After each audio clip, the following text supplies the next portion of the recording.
जय श्री कृष्णा। आज रविवार के दिन हम सुनेंगे भगवान सूर्यदेव की व्रत कथा। भगवान सूर्यदेव को 9 ग्रहों का राजा कहा गया है। रविवार का दिन भगवान सूर्यदेव को समर्पित है। इस दिन भगवान सूर्यदेव की पूजा अर्चना की जाती है। ऐसा माना जाता है रविवार के दिन व्रत और कथा सुनने से सूर्यदेव प्रसन्न होते हैं और सभी मनोकामनाएं पूर्ण करते हैं। प्राचीन काल में एक बुढ़िया रहा करती थी। वह नियमित रूप से रविवार का व्रत करती। रविवार के दिन सूर्योदय से पहले उठकर बुढ़िया स्नान आदि से निवृत्त होकर आंगन को गोबर से लीपकर स्वच्छ करती।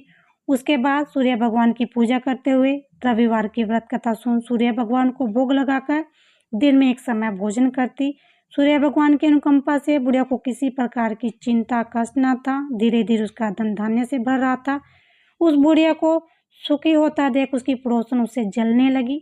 बुढ़िया की कोई गाय नहीं थी और वो अपनी पड़ोसन के आंगन में बनी गाय का गोबर लाती और आंगन को लीपती। पड़ोसन ने कुछ सोचकर अपनी गाय को घर के भीतर बांध दिया। रविवार को गोबर न मिलने से बुढ़िया अपना आंगन नहीं लीप सकी। आंगन न लीप पाने के कारण उस बुढ़िया ने सूर्य भगवान को भोग नहीं लगाया और उस दिन स्वयं भी भोजन नहीं किया। सूर्यास्त होने पर बुढ़िया भूखी प्यासी सो गई। प्रातःकाल सूर्योदय से पूर्व बुढ़िया की आंखें खुली। वह अपने घर के आंगन में सुंदर गाय और बछड़े को देखकर हैरान हो गई। गाय को आंगन में बांधकर उसने जल्दी से उसे चारा लाकर खिलाया। पड़ोसन ने उस बुढ़िया के आंगन में बड़ी सुंदर गाय और बछड़े को देखा। वह उसे और भी अधिक जलने लगी। तभी गाय ने सोने का गोबर किया। गोबर को देखते ही पड़ोसन की आंखें फट गई। पड़ोसन ने उस बुढ़िया को आसपास न पाकर तुरंत उस गोबर को उठाया और अपने घर में ले गई। अपनी गाय का गोबर वहां रखा।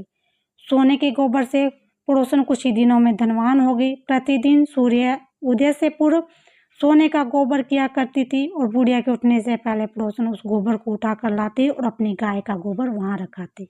बहुत दिनों तक बुढ़िया को सोने के गोबर के बारे में कुछ भी नहीं पता चला। बुढ़िया पहले की तरह हर रविवार को भगवान सूर्यदेव का व्रत करती और कथा सुनती। लेकिन सूर्य भगवान को जब पड़ोसन की चालाकी का पता चला, उन्होंने तेज आंधी चलाई। आंधी का प्रकोप देखकर बुढ़िया ने गाय को घर के भीतर बांध दिया। सुबह उठकर बुढ़िया ने सोने का गोबर देखा तो उसे बहुत आश्चर्य हुआ। उस दिन के बाद बुढ़िया गाय को घर के भीतर बांधने लगी। सोने के गोबर से बुढ़िया कुछ ही दिनों में बहुत धनी हो गई। उस बुढ़िया को धनी होने से पड़ोसन बुरी तरह जल भुनकर राख हो गए। उसने अपने पति को समझाया बुझाया, उस नगर के राजा के पास भेज दिया। सुंदर गाय को देखकर राजा बहुत खुश हुआ। सुबह जब राजा ने सोने का गोबर देखा तो उसके आश्चर्य का ठिकाना न रहा।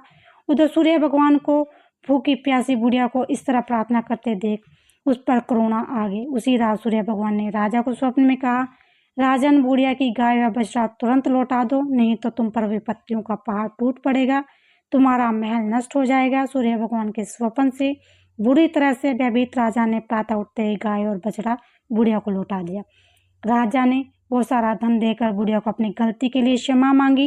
राजा ने पड़ोसन और उसके पति को उसकी दुष्टता के लिए दंड दिया। फिर राजा ने पूरे राज्य में घोषणा करा दी कि सभी स्त्री पुरुष रविवार का व्रत किया करें। रविवार का व्रत करने से सभी लोगों के घर धन धान्य से भर गए और इस तरह से चारों ओर खुशहाली छा गई।